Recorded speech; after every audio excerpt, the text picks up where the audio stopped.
This video will show you how to replace a hood lift support on a Subaru Outback. You'll have two of these, one on each side of your engine compartment. Let's get into it.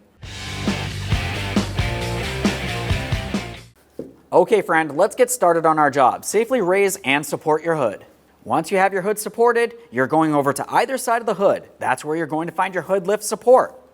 The process for one side of the vehicle is the exact same thing as the other. Let's start up along the upper mounting point where it connects to the hood. Along each side of this hood lift support, there's going to be one locking tab.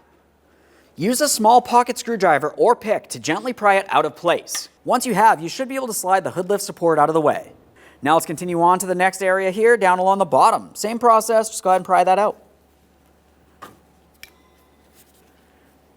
And there it is, friend. Prior to any installations, let's make sure that we clean and inspect both mounting areas, confirming nothing's rotted, weak, or damaged. All right, let's install our hood lift support.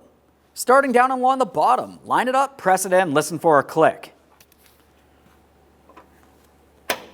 After an audible click, we're attempting to remove it without dislodging that locking clip. It should not slide out of place.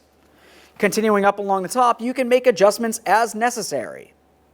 Once you have it aligned, you know what to do. Go ahead and press it in. Audible click, a light tug. If you plan on doing these as a pair, go over to the other side of the vehicle and repeat this exact same process. Once you're done, you can remove that support. Okay friend, we finished our installation and as you can tell, it functions perfectly. Thanks for watching.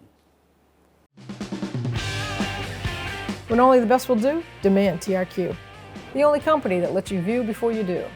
TRQ is committed to offering the highest quality aftermarket auto parts that are engineered for peace of mind.